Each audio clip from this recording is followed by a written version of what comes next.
আপনি কি অর্থকষ্টে ভুগছেন? যদি তাই হয় তাহলে এই ছোট্ট একটি কাজ করলে সারা জীবনের জন্য অর্থকষ্ট থেকে মুক্তি পেতে পারেন।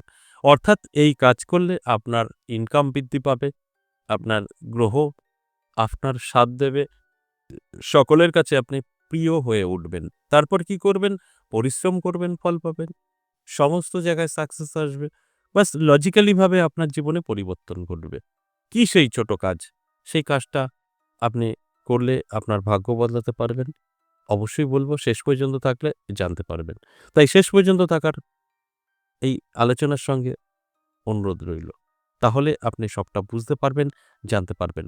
দেখুন বর্তমান পরিস্থিতিতে আমাদের প্রত্যেকেরই একটাই আওয়াজ।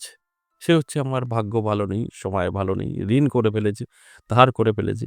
সন্তান কথা শুনছে না, স্ত্রী কথা শুনছে না। আরো ইত্যাদি, ইত্যাদি। এর কারণটা কি? কারণটা আপনার সময় ভালো না। আপনার সময় খারাপ হওয়ার কারণটা কি? আপনার সময় খারাপ হওয়ার কারণ আপনার বাস্তু হতে পারে, আপনার গ্রহ হতে পারে, আপনার শরীরে নেগেটিভিটির কারণ হতে পারে বা আপনার শত্রু আপনাকে এই জায়গায় নিয়ে আসতে পারে। তাই এই ঘটনাগুলো আপনার সঙ্গে কিন্তু ঘটতে পারে। তাই আপনি ছোট্ট এই কাজটি করলে পরে আপনার কিন্তু এই সমস্যা থেকে বেরিয়ে আসতে পারবেন। আর আপনার জীবনে উন্নতি আপনি লক্ষ্য করতে পারবেন। তাই কি সেই কাজ অবশ্যই বলব, বলার জন্যই এই আলোচনা। তার জন্য সঙ্গে থাকতে হবে শেষ পর্যন্ত, তাহলে জানতে পারবেন। আর তারপরে যদি আপনি সঠিকভাবে যেভাবে বলা হবে সেইভাবে যদি করে আপনার সঙ্গে রাখতে পারেন তাহলে জীবনের পরিবর্তন আপনার ঘটবেই ঘটবে। এতে কোনো সন্দেহের জায়গাই নেই। আমি প্রত্যেকটা আলোচনায় আপনাদের একটা কথা বলি যে আমার এই আলোচনা থেকে আপনাদেরকে অ্যালার্ট করার চেষ্টা করা হয়। আপনারা অ্যালার্ট থাকবেন তো সবটাই বুঝে নিতে পারবেন, অ্যালার্ট থাকবেন না, কিছুই মিলিয়ে নিতে পারবেন না। এটা আমার ১ম কথা। এবং আমার এই আলোচনা থেকে অনেকেই তাদের কিন্তু ভাগ্য বদলে ফেলেছে, আবার অনেকেই কোনো রকম ইমপ্রুভ করতে পারেনি। অর্থাৎ তাদের ভাগ্যের পরিবর্তন ঘটাতে পারেনি। কারণ তারা বুঝতেই পারে না আমার এই আলোচনার মানেটা কি। যদি বুঝতে পারে তাহলে তাদের ভাগ্য বদলাবেই বদলাবে। দেখুন আমি এই কথাটাই বোঝাতে চাইছি যে এই ছোট্ট একটি কাজ করলেই আপনি অর্থকষ্ট থেকে মুক্তি পাবেন, আপনি ধনী হবেন, আপনি বড়লোক হবেন, আপনি কোটিপতি হবেন। সেটা অটোমেটিক নয়। আপনি এখন বহু চেষ্টা করছেন, কোনো সাকসেস নেই। তখন চেষ্টা করলে সাকসেস পাবেন। বাস এতটুকুই এর কাজ। কিন্তু চেষ্টা করতে হবে। পরিশ্রম করতে হবে। পরিশ্রম ছাড়া কখনো সফলতা আসে না। এই কথাগুলো 50% জাতক জাতিকারা বোঝে আর 50% বোঝে না। তাদের শুধু কমপ্লেন, কমপ্লেন, কমপ্লেন সারাটা জীবন। তাদের কমপ্লেন এই নেতা ভালো না, এই মন্ত্রী ভালো না, এই জায়গা ভালো না, এই ঘর ভালো না, এই পরিবেশ ভালো না। তারা জীবনেও শুধরাবে না। তাই তাদের উদ্দেশ্যেই বলব যে ভালো করে আগে বুঝতে হবে, জানতে হবে, মানতে হবে, তারপর এপ্লাই করতে হবে, তারপরে গিয়ে সফলতা। অবশ্যই আলোচনা থাকবে, আলোচনা করব। তার আগে আমার সাথে কিভাবে যোগাযোগ করবেন সেই বিষয়টা একটু বলে নিই। নমস্কার, জয় মা কামাখ্যা, জয় মা তারা। যারা ভীষণভাবে বিপদে আছেন, কি করবেন বুঝে উঠতে পারছেন না, নানাভাবে আপনি বিপর্যয়ের মুখে। যে কথাগুলো বললাম সেগুলো আপনার জীবনে ঘটে আছে। শত্রু দ্বারা আপনি ক্ষতিগ্রস্ত। নানা কাজে গিয়ে বাধা। কি করবেন বুঝতে পারছেন না। যোগাযোগ করতে পারেন। সরাসরি চেম্বারে বসে যোগাযোগ করতে পারবেন। নদিয়া বীরনগর ১০ মহাবিদ্যা কালীবাড়ি। প্রত্যেক সপ্তাহে সোমবার, মঙ্গলবার, বুধবার আমাকে পাবেন। আর যারা আসতে পারবেন না অনেক দূর থেকে তারা অবশ্যই অনলাইনেও আমার সঙ্গে চেম্বারের মতোই কথা বলতে পারবেন। অর্থাৎ অনলাইন চেম্বার। অনলাইন চেম্বার ৩ দিন, সরাসরি চেম্বার ৩ দিন। সরাসরি চেম্বার ১০ মহাবিদ্যা কালীবাড়িতে। সেটা হচ্ছে সোমবার, মঙ্গলবার, বুধবার প্রত্যেক সপ্তাহে। আর অনলাইন চেম্বার যেটা আপনি আপনার বাড়িতে বসে আমার সাথে সাক্ষাৎ করতে পারবেন, সেই অনলাইন চেম্বার বৃহস্পতি, শুক্র, শনিবার এই ৩ দিন। তাই আপনি যদি মনে করেন আপনি অনলাইনে দেখাতে চান, কল করে নেবেন। যদি মনে হয় সরাসরি এসে দেখাতে চান, কল করে নামটা লিখিয়ে দেবেন। এটা কিন্তু অবশ্যই এইভাবে নাম পাঠিয়ে তবেই আসতে হবে। হঠাৎ চলে আসবেন সেটা দেখা নাও হতে পারে। আর যারা এই দুটো জায়গায় না আসতেও পারবেন না, আবার বিনা করেও আসতে পারবেন না, অনলাইনেও করতে পারবেন না, তাদের জন্য বলা হয় আপনাকে ওয়েট করতে হবে। তাহলে আপনি তারাপীঠ পেতে পারেন। তারাপীঠ মাসে ২ বার। তারাপীঠটা পরিস্থিতির উপরে দাঁড়িয়ে আমরা চেম্বার করে থাকি। তাই আগে থেকে ডেট দেওয়া যায় না। ঠিক ১ সপ্তাহ আগে থেকে আমরা বলে দেই। তাই তারাপীঠ এসেও আপনি দেখা করতে পারেন। তাই আপনি যেখানেই থাকুন না কেন, বাড়িতে বসেও আমার সঙ্গে সাক্ষাৎ করতে পারেন অনলাইনে। বা যদি মনে হয় যে না অফলাইনে দেখাবো সেটাও আপনি পারেন। তাহলে কি করতে হবে? তাহলে অবশ্যই সম্পূর্ণ প্রোগ্রামটা দেখতে হবে, ভালো করে বুঝতে হবে। তারপর এই কথাগুলো শুনে বুঝে কল করে আসতে হবে। দেখবেন একটা 62 নাম্বার আছে, কলিং নাম্বার। অল টাইম কলটা রিসিভ হয়। আপনি কল করবেন, নামটা লিখে দেবেন। দেখবেন আপনি খুব সহজে আপনার জীবনের সমস্যাগুলো থেকে বেরিয়ে আসতে পারবেন।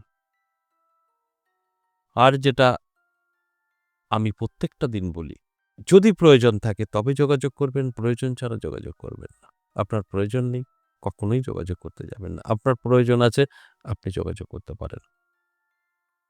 আমি সবসময় এই কথাগুলো কিন্তু আপনাদের বোঝানোর চেষ্টা করি। তাহলে আসুন যে বিষয় নিয়ে আজকের আলোচনা, সেই বিষয়টা নিয়ে একটু ক্লিয়ার আপনাদের সঙ্গে আলোচনার মাধ্যমে বোঝানোর চেষ্টা করি। আপনি ভীষণভাবে অর্থকষ্টে ভুগছেন। বহু ছোটাছুটি করছেন, কোনো ফল আপনার দিচ্ছে না। আপনি ঈশ্বর বিশ্বাসী, ঈশ্বরও আপনাকে সাপোর্ট করছে না।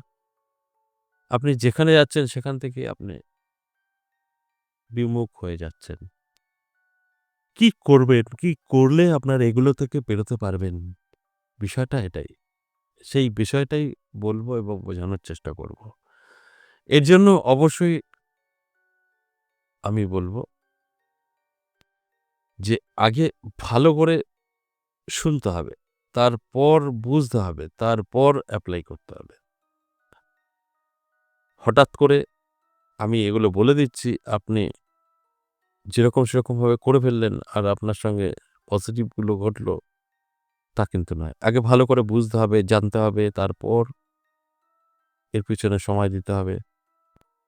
তারপর গিয়ে আপনি কিন্তু এর রেজাল্ট পেতে পারেন। তাহলে এই যে আলোচনা, এই আলোচনা অবশ্যই আমি বলব যে আপনার জীবনের একটা বড় মোড় ঘুরিয়ে দিতে পারে। হঠাৎ করেই দেখবেন। তাই আমি শুধু একটা কথাই আপনাদের অনুরোধ করব যে সঠিকভাবে আপনি যদি আপনার জীবনে আমার এই কথাগুলো শুনে এপ্লাই করতে পারেন, সারা জীবনের জন্য আপনি ধনী ব্যক্তি হবেন। অর্থকষ্ট আপনাকে ছুঁতে পারবে না। কি করবেন? আপনি কোনো তীর্থস্থানে যাবেন। যেই তীর্থস্থান আমাদের অবশ্যই ইতিহাসের পাতায় আছে। যে সেখানে দেব-দেবীর কয়েক হাজার বছর ধরে মন্দির আছে এবং পুজো অর্চনা হয়। অর্থাৎ প্রতিষ্ঠিত মূর্তি আছে সেরকম কোনো দেব-দেবীর মন্দিরে ঘুরতে যাবেন। সেখান থেকে কিছু ঘাস তুলতে হবে আর কিছু মাটি তুলে নিতে হবে। এই ঘাস এবং মাটি দুটোই একত্রে আপনাকে নিতে হবে। যখন আপনি এই কাজটা করবেন, তখন অবশ্যই স্নান করে শুদ্ধ বস্ত্র পরে আপনি সেই তীর্থস্থানে গিয়ে তীর্থস্থানের মাটি সামান্য এবং ভালোভাবে